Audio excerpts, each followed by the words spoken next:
Hello friends, welcome to IAS PCS Kendra. Friends, इस video से हम मॉडर्न हिस्ट्री के लिए, आधुनिक भारत के लिए रिवीजन लेक्चर्स की शुरुआत करने जा रहे हैं। इसमें कंप्लीट मॉडर्न हिस्ट्री को कवर किया गया है, इंक्लूडिंग स्पेक्ट्रम। स्पेक्ट्रम के सभी कंटेंट्स को इंक्लूड करते हुए कंप्लीट मॉडर्न हिस्ट्री को तैयार किया गया है।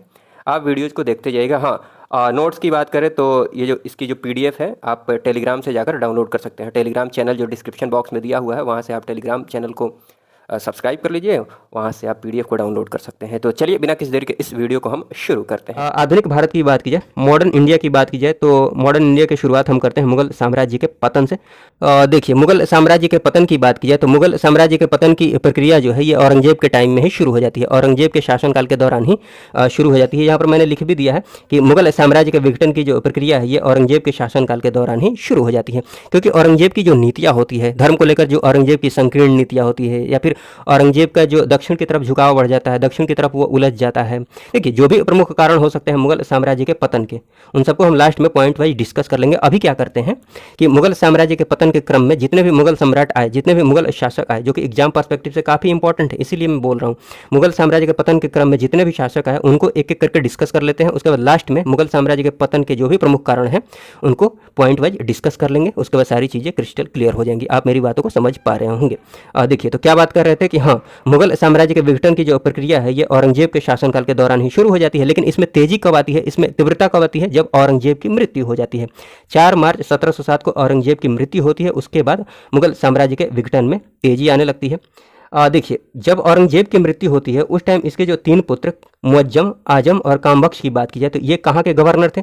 मुअज्जम की बात की जाए तो ये अफगानिस्तान में काबुल का गवर्नर था, आजम गुजरात का गवर्नर था, और कामबख्श की बात की जाए तो ये बीजापुर का गवर्नर था। इन तीनों में औरंगजेब की मृत्यु के पश्चात इन तीनों में उत्तराधिकार का युद्ध छिड़ जाता है। उत्तराधिकार की लड़ाई शुरू हो जाती है कि गद्दी पर कौन बैठेगा।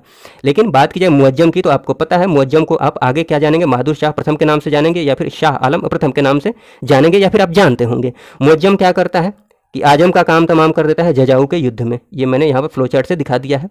और कामबख्श की बात की जाए तो मुअज्जम जो है कामबख्श का काम तमाम कर देता है बीजापुर के युद्ध में, मार डालता है। यह फ्लोचार्ट से मैंने दिखा दिया है, आप नोट्स में आसानी से देख सकते हैं। देख लीजिए, यहाँ पर मैंने लिखकर दिखा दिया है, तो रिवीजन में आपको आसानी होगी, इसलिए मैंने ऐसे दिखाया है।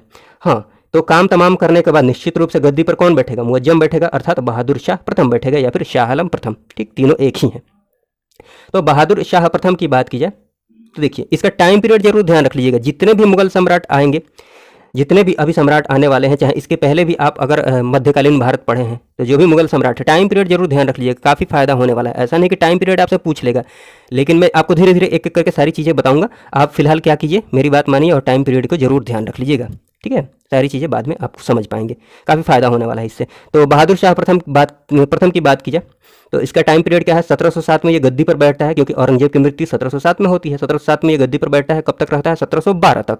ये क्या करता है? मराठों और राजपूतों के प्रति मैत्रीपूर्ण नीति को अपनाता है। क्योंकि देखिए, औरंगजेब की बात की जाए तो वो मराठों और राजपूतों के साथ मैत्रीपूर्ण नीति को नहीं अपनाता है।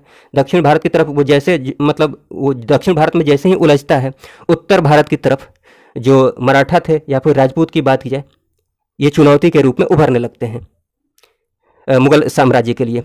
ठीक, तो इसलिए क्या करता है बहादुर शाह प्रथम की बात की जाए तो ये क्या करता है, गद्दी पर बैठने के बाद मराठों और राजपूतों के प्रति मैत्रीपूर्ण नीति को अपनाने का प्रयास करता है। तो ये बात आप ध्यान रख सकते हैं, मैत्रीपूर्ण नीति को अपनाते हैं मराठों और राजपूतों के साथ।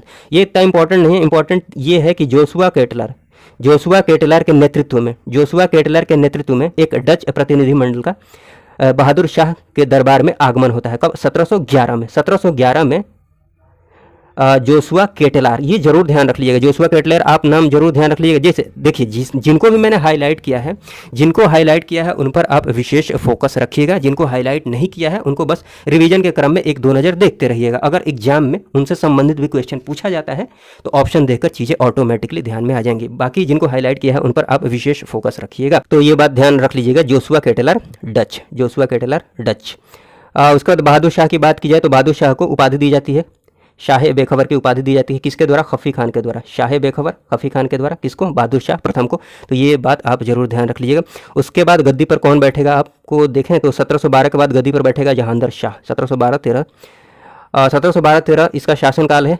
तो जहांगीर शाह का ये टाइम पीरियड भी ध्यान रख लीजिएगा, 1712-13 टाइम पीरियड ध्यान रख लीजिएगा। जहांगीर शाह की बात की जाए तो जुल्फ़िकार खान की मदद से ये गद्दी पर बैठता है। देखिए जुल्फ़िकार खान की बात करें, देखिए उस टाइम औरंगजेब की मृत्यु के पश्चात उस टाइम के जो भी अमीर व्यक्ति, जो भी कुलीन व्यक्ति थे या फिर सूबेदार थे, वो काफ़ी शक्तिशाली हो गए थे। मतलब वो जिसको चाहे गद्दी पर बिठा सकते थे, जिसको चाहे गद्दी से उतार सकते थे। वैसे ही जुल्फ़िकार खान की बात की जाए तो उस टाइम का काफ़ी अमीर व्यक्ति था। बात की जाए तो ये औरंगजेब का जो प्रधानमंत्री था ना, असद खान का पुत्र था जुल्फ़िकार खान। ठीक है, तो जुल्फ़िकार खान की मदद से, हाँ आगे ये अभी नहीं समझ रहे हैं तो आगे इनका नाम सुने होंगे, सैयद बंधुओं का नाम सुने होंगे, किंग मेकर। ठीक है ना, तो ये सूबेदार ही तो थे, सैयद बंधु, अब्दुल्ला खान, हुसैन अली। ठीक, तो किंग मेकर के रूप में इनको आप जानते हैं। तो वैसे ही जहांगीर जुल्फ़िकार खान की बात की जाए तो जुल्फ़िकार खान की मदद से जहांगीर शाह गद्दी पर बैठता है, जुल्फ़िकार खान को अपना प्रधानमंत्री नियुक्त करता है, वजीर नियुक्त करता है। और ये बात ध्यान रख लीजिएगा, इंपॉर्टेंट बात यह है कि आमेर के राजा जयसिंह को मिर्जा राजा सवाई की उपाधि प्रदान करता है कौन? जहांगीर शाह।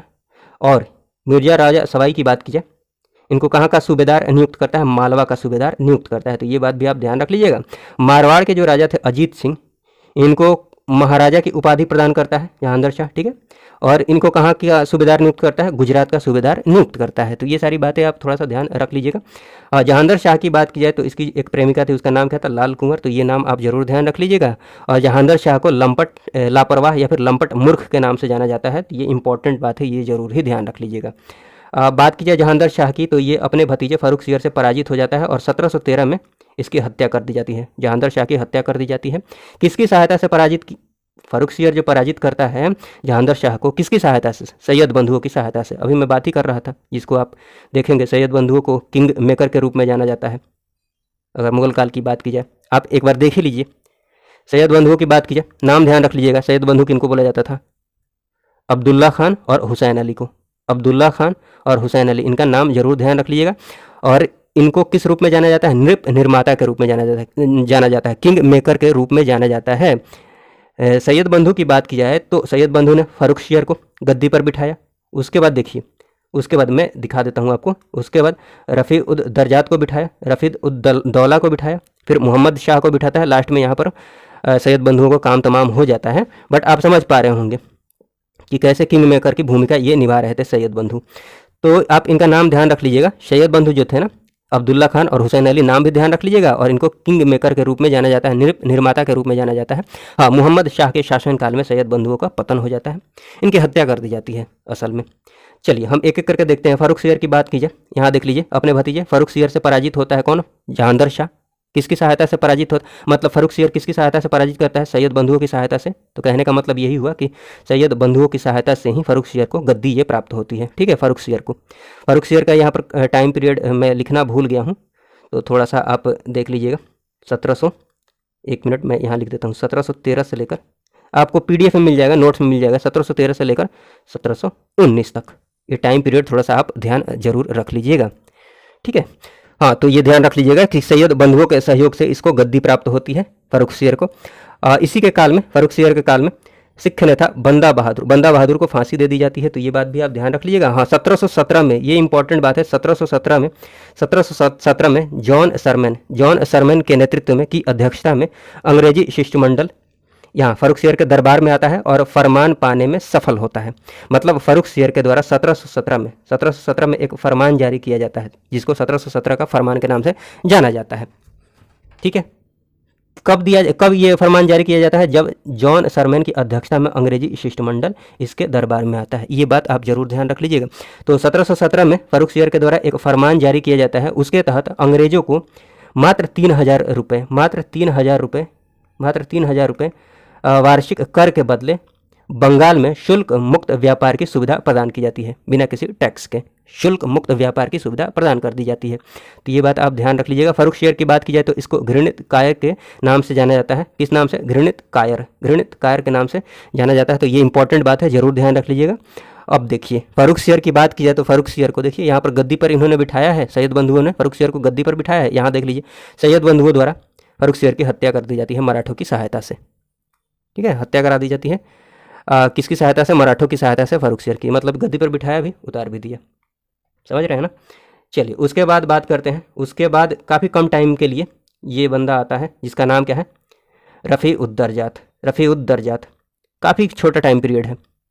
1719 में ये आता है, देख लिया 28 फरवरी से 4 जून। ये याद रखना जरूरी नहीं है, बट लिखा इसलिए है ताकि आप समझ पाएं कि ये सबसे कम समय तक शासन करने वाला मुगल बादशाह है। तो ये इंपॉर्टेंट बात है, सबसे कम समय तक शासन करने वाला जो मुगल बादशाह है वो कौन है? रफ़ी उद दर्जात। रफ़ी उद दर्जात ये भी सैयद बंधुओं की सहायता से ही बादशाह बनता है, गद्दी पर बैठता है रफ़ी उद दर्जात, बट सबसे कम समय तक शासन करता है। असल में इसकी एक बीमारी के कारण मृत्यु हो जाती है। तो ये बात आप ध्यान रख लीजिएगा कि सबसे कम समय तक शासन करने वाला जो शासक है, मुगल शासक, कौन सा है? रफ़ी उद दर्जात। उसके बाद आता है रफ़ी उद दौला। रफ़ी उद दौला, तो इसकी बात की जाए तो इसको भी सैयद बंधुओं द्वारा सिंहासन में बिठाया जाता है। तो ये बातें तो याद करने वाली अब है नहीं, आप समझ ही गए होंगे इन सारी बातों को। इसकी भी मृत्यु हो जाती है बीमारी के कारण, तो ये भी काफ़ी टाइम तक तो गद्दी पर नहीं बैठता है, बट ये जरूर ध्यान रख लीजिएगा रफ़ी उद दर्जात जो है ना, ये सबसे कम समय तक शासन करने वाला मुगल बादशाह है। उसके बाद देखिए रफ़ी उद दौला के रफ़ी उद दौला की मृत्यु के पश्चात कौन आता है? मुहम्मद शाह। मुहम्मद शाह, ये टाइम पीरियड जरूर ध्यान रख लीजिएगा, 1719 से 48 तक। 1719 से 48 तक ये टाइम पीरियड है मुहम्मद शाह का। मुहम्मद शाह की बात की जाए तो ये जजिया को अंतिम रूप से समाप्त करता है। कब? 1720 में। जजिया क्या होता है? जजिया एक टैक्स है, एक कर है जो गैर मुस्लिमों को देना पड़ता है मुस्लिम राज्य में रहने के लिए। मुस्लिम राज्य में रहने के लिए जो टैक्स दिया जाता था उस टाइम, उसको जजिया बोला जाता था। जजिया कर, जजिया टैक्स। तो उसको अंतिम रूप से समाप्त किया जाता है मुहम्मद शाह के द्वारा 1720 में। देखिए उसके बाद होता क्या है कि सैयद बंधुओं की देखिए यहाँ पर हत्या कर दी जाती है। मुहम्मद शाह को भी गद्दी पर जो बिठाया जाता है सैयद बंधुओं की सहायता से, देखिए यहाँ पर निजामुल मुल्क के नेतृत्व में सैयद बंधुओं की हत्या कर दी जाती है 1722 में। निजामुल मुल्क, अभी हम देखेंगे, निजामुल मुल्क की बात करेंगे, हैदराबाद का संस्थापक निजामुल मुल्क, अभी हम देख लेंगे। अभी थोड़ा सा मुहम्मद शाह के बारे में देख लेते हैं। तो निजामुल मुल्क के नेतृत्व में सैयद बंधुओं की हत्या कर दी जाती है 1722 में। बस इतना ध्यान रख लीजिएगा कि मोहम्मद शाह के टाइम में सैयद बंधुओं का काम तमाम हो जाता है। हाँ, ये इंपॉर्टेंट बात है कि मोहम्मद शाह के टाइम पीरियड में नादिर शाह का आक्रमण होता है 1739 में। एक बात बताइए, अगर पूछ ले कोई, अगर आपको पता है कि नादिर शाह का आक्रमण कब होता है? 1739 में, ठीक है। अगर पूछ लिया जाए कि किसके शासनकाल में नादिर शाह का आक्रमण होता है, आपको पता है कि 1739 में हुआ है, तो अगर आप टाइम पीरियड ध्यान रखेंगे कि 1719 से 48 तक कौन रहता है? मोहम्मद शाह रहता है। तो एक बात बताइए, 1719 इसी के बीच में आएगा ना, इसी बीच में ना आएगा? आप समझ रहे हैं इस बात को? तो अलग से रटना नहीं पड़ेगा कि नादिर शाह का आक्रमण जो हुआ था वो मोहम्मद शाह के काल में हुआ था। ये अलग से रटने की जरूरत नहीं है, टाइम पीरियड खाली ध्यान रखते हैं तो काम हो जाएगा।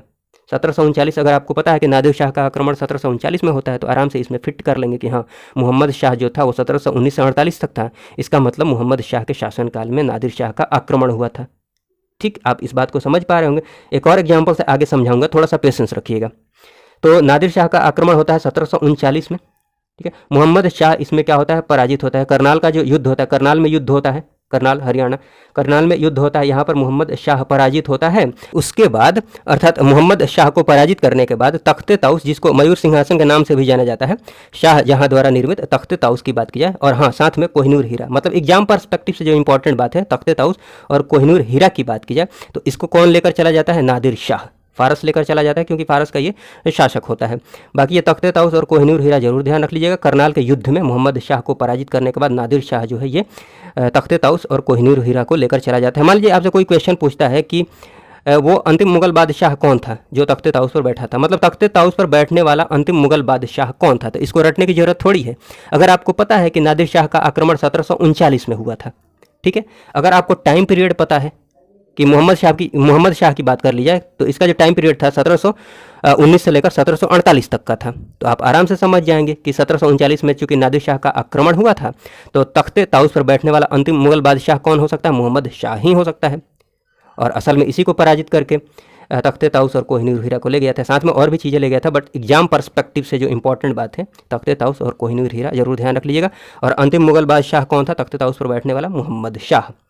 और उसके बाद मोहम्मद शाह के बारे में बात की जाए तो ये बात आप ध्यान रख सकते हैं, पढ़ सकते हैं कि अधिकतर समय ये पशु युद्ध देखने में व्यतीत करता था और रंगीला नाम से ये प्रसिद्ध था। रंगीला नाम से कौन प्रसिद्ध था? मोहम्मद शाह। इंपॉर्टेंट बात है, जिनको भी हाईलाइट किया है वो सारी बातें इंपॉर्टेंट है, तो जरूर ध्यान रख लीजिएगा। और इसके शासन में बात की है तो इसके शासन में हिजड़ों तथा महिलाओं के एक वर्ग का प्रभुत्व था, तो ये बस आप ध्यान बस पढ़ सकते हैं, बहुत इंपॉर्टेंट नहीं, बट एक नज़र देख लीजिएगा, कभी क्वेश्चन इससे संबंधित आ जाए तो ऑप्शन देकर चीज़ें याद आ जाएंगी। ठीक है, रिवीजन के क्रम में एक दो नज़र देखते रहिएगा। हाँ, यहाँ पर निजामुल मुल्क की बात आई थी तो यहाँ पर देख लेते हैं, नोट करके मैंने उस बात को लिख दिया, उसके साथ और भी इंपॉर्टेंट बात है उनको भी लिख दिया है। जैसे हैदराबाद के स्वतंत्र राज्य की स्थापना किसके द्वारा की जाती है? निजामुल मुल्क, जिसको चिनकलिज खां के नाम से भी जाना जाता है। तो ये इंपॉर्टेंट बात है, जरूर ध्यान रख लीजिएगा। वैसे ही अवध की बात की जाए तो अवध की जो स्थापना होती है, अवध को स्वतंत्र सत्ता के स्वतंत्र राज्य के रूप में स्थापित जो किया जाता है, किसके द्वारा किया जाता है?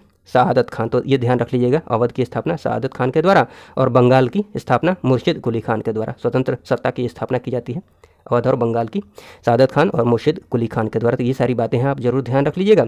उसके बाद अहमद शाह की बात की जाए, इसके बाद मतलब मोहम्मद शाह के बाद कौन आता है? अहमद शाह। इसका टाइम पीरियड क्या है? 1748 से लेकर 1754 तक।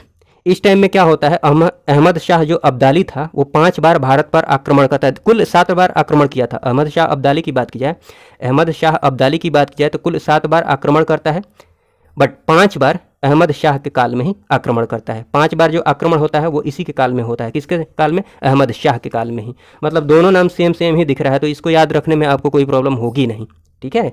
हाँ, उसके बाद बात करते हैं 54 के बाद कौन आता है? 1754 से 59 तक कौन रहता है? आलमगीर द्वितीय, आलमगीर सेकंड। देखिएगा इसका टाइम पीरियड देखिएगा, 1754 से 59। यहाँ पर मैंने बहुत इंपॉर्टेंट घटनाएं यहाँ पर हुई नहीं, महत्वपूर्ण घटनाएं नहीं हुई है एग्जाम पर्सपेक्टिव से, बट एक महत्वपूर्ण घटना है जो यहाँ पर लिखा जा सकता है उस घटना को, बट मैंने लिखा नहीं है, आप पर छोड़ दिया है, या छोड़ने की बात ही नहीं है। वो जो महत्वपूर्ण घटना है उसको अलग से ही पढ़ना है।